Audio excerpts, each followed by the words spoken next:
একসময় পাহাড়ে ঘেরা এক ছোট্ট গ্রাম ছিল ধানডুবি। সেই গ্রামে বাস করত এক গরিব কিন্তু সৎ ছেলে রুবেল।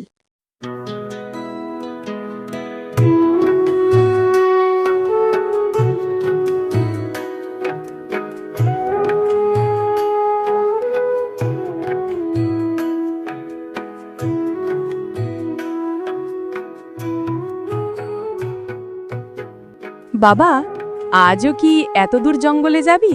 যাব মা, কাঠ না কোড়ালে ভাত আসবে কোথা থেকে? অভাব ছিল, কিন্তু আশা হারায়নি রুবেল।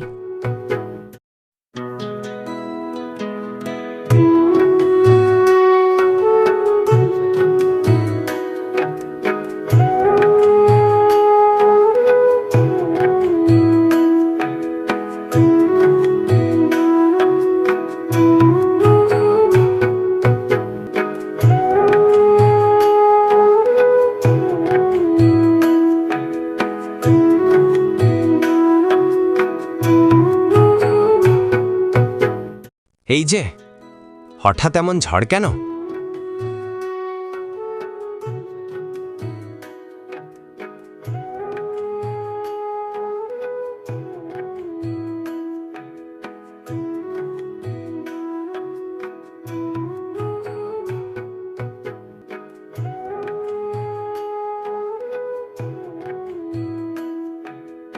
ঠাকুমা, আপনি ঠিক আছেন?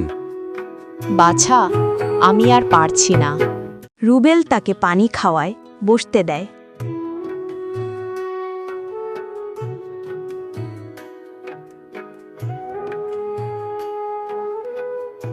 তুই সৎ ছেলে, তাই তোর জন্য এক উপহার। এটা জাদুর লাঠি। যা মন থেকে চাস 3 বার বললেই সত্যি হবে, কিন্তু লোভ করলে শাস্তি পাবি। বুড়ি হঠাৎ ধোয়ার মধ্যে মিলিয়ে যায়।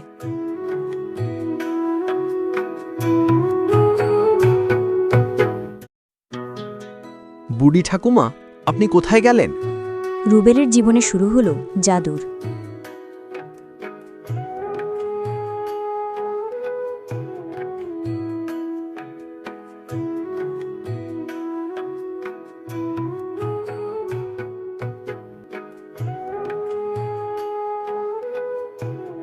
আজ কিছু বিক্রি হয়নি, ঘরে খাবার নেই। চলো দেখি বুড়ি ঠাকুমার কথা সত্যি কিনা। হে জাদুর লাঠি, খাবার এনে দাও, আমাদের জন্য ভালো কিছু দাও। লাঠি ঝলমল করে। হঠাৎ টেবিলে গরম ভাত, মাছ, ডাল, ফল হাজির।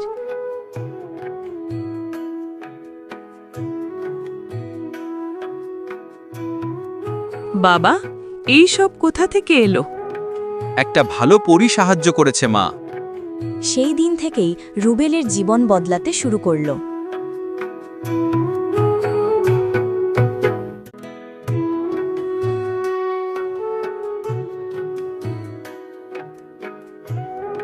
রুবেল গরিবদের ঘরে খাবার দিচ্ছে, কারো ঘর ঠিক করে দিচ্ছে।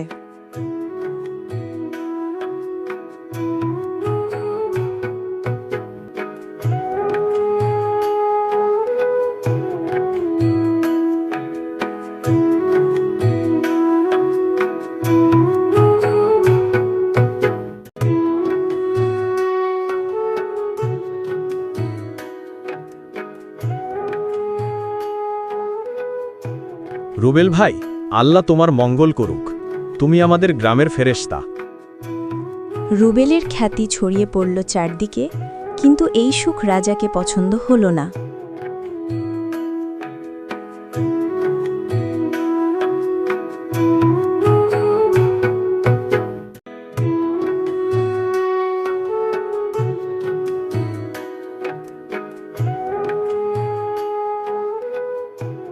মহারাজ, ওই ছেলেটার হাতে জাদু আছে, ওর জন্য রাজকোষ খালি হয়ে যাচ্ছে। তাকে ধরে আনো, আমি সেই জাদু চাই।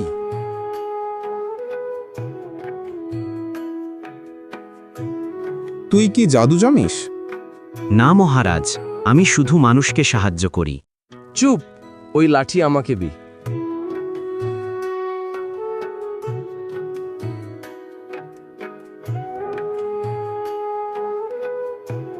হে লাঠি, আমাকে সোনা দাও, প্রচুর সোনা।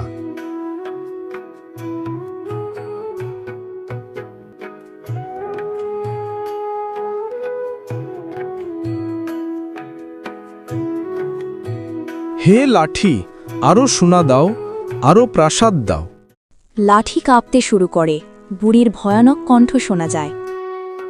লোভীরা শাস্তি পায়।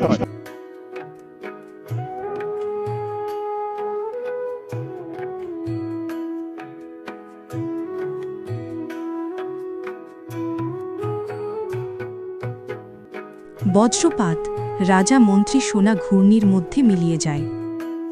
লোভের পরিণাম ভয়াবহ হয়। রুবেল বেঁচে গেল, কারণ তার মন ছিল পরিষ্কার। রুবেল রাজা হোক, রুবেল রাজা হোক। আমি রাজা হব, কিন্তু এই রাজ্যে কেউ অভাবে থাকবে না। জাদুর লাঠি থাকবে সবার মঙ্গলের জন্য। রুবেল গরিবদের ঘর বানালো, স্কুল বানালো, রাস্তা বানালো। ধানডুবি গ্রাম হয়ে উঠল সুখের রাজ্য।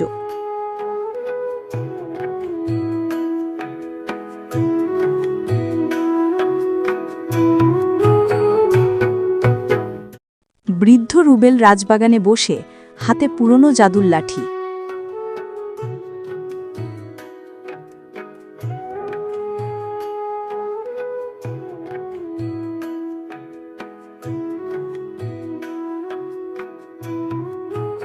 হে জাদুর লাঠি, আমি এখন শান্তি পেয়েছি। এখন তুই সেই সৎ মানুষের কাছে যা, যার মন ভালো।